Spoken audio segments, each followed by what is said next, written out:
Well, hi there, OneDoseDaily. It's Super Miscellaneous Sunday, the day when a perfect stranger invades the channel and tells you about stuff. How is this not like regular vlogging? It's Super Miscellaneous Sunday. So given that the highest number of subscribers that I have on a channel on which I vlog is not quite 300, and given that OneDoseDaily has recently passed 700 subscribers, congrats by the way, this channel has a vast majority of viewers who probably have no idea who I am, which is my roundabout way of saying that I'm going to introduce myself. I have a verbosity problem. I'm Matt. I have two channels, BandGeek8408 and VlogDriver, and I am also Thursday on a collaboration channel, Shiny Happy Vloggy People. And today I'm going to talk to you about writing.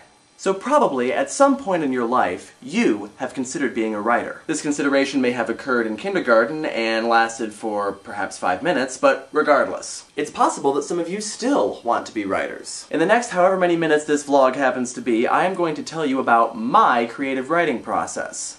Now, I am a writer only in the loosest sense of the term. In other words, I'm a writer because occasionally I sit down and write things. I haven't had anything published. I did not major in creative writing in college, so I'm not really an authority, I guess you would say. But, you know, Meredith asked for Super Miscellaneous Sunday vloggers, and this is what I wanted to talk about, so there you go. So here we go, writing, the process, by a completely unqualified person. Most of the ideas that I have for stories are just kind of random ideas that occur to me throughout any given day. Most of these come in the form of what-if questions, like... what if it was possible for people to live forever? What if fairy tales were given a modern setting? What if Cats had actually been written by a competent composer? And occasionally these will come in the form of those big, unanswerable questions. You know the ones I'm talking about. What is the purpose of man's existence? What happens to all of those socks that get lost in the laundry? If a tree falls in the forest, and no one is there to hear, do the other trees make fun of it? As you can well imagine, most of these ideas suck. But if the idea is a good one, then I will remember it for more than 5 seconds. You know what? I think I'm gonna sleep on it. I think I'm gonna sleep on it, and I will get back to you in the morning on what kind of idea I had. So, good night.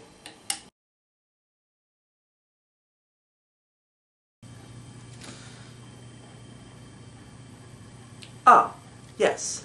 I think I will go with, what would happen if Darth Vader, Lord Voldemort, and Sauron got into an epic battle with each other?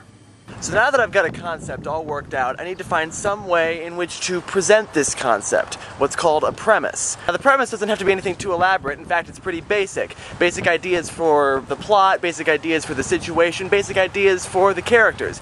Kind of like the same sort of thing you'd find on the back of a book, like this. Now in some cases the premise will have already been worked out pretty thoroughly by your concept, like there's not much further you can go than Darth Vader, Lord Voldemort, and Sauron get into an epic battle. But sometimes, especially with some of those what-if questions, you really have to think about it in order to figure out what exactly your story is going to be that's going to help you present this idea.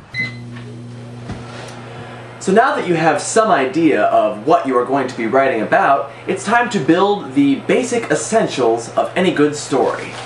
The characters. Characters should have dimensions, and since I have heavy science fiction influence, I think of characters as having 5 dimensions. First, your basic information. The kind of thing that you would find in an FBI file. Name, age, basic physical appearance, basic personality, criminal record, that kind of thing. Oh yeah, there's also a picture. The second dimension is the surface information. The kind of things that you would learn about a person from maybe meeting them once or twice, or seeing them around campus and so on. The kinds of things that you would see from the outside. Once you've developed the outward perceptions of a person, then you start to work on what's inside, the depth, the third dimension. Maybe things that you would only know if you were a very close friend or relative. And you might think that that's the end of it, but alas, no. There is also a 4th dimension. Time.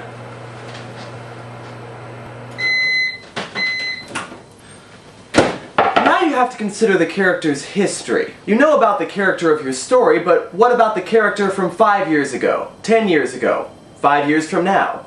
You have to consider the full character history of this person.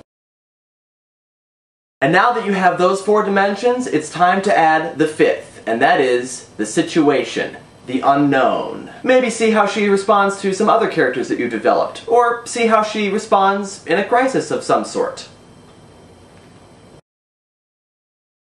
It's those character responses that are, more than anything, going to make your story. So now it's time to flesh out that situation, and I'm not just talking about plot here. Many of my stories start after events have already transpired. As a result, many of my stories have a great deal of backstory. This backstory is important because it influences the decisions that your characters are going to make, and of course it influences the events that are going to happen during your story. So there are going to be a lot of things that you know and that your characters know, but that your readers do not know, which will be slowly revealed to them throughout the story. That's part of the fun. And of course, you need to set up the story itself. The very sequence of events that is going to test your characters, move your story forward, and present the message that you want to present.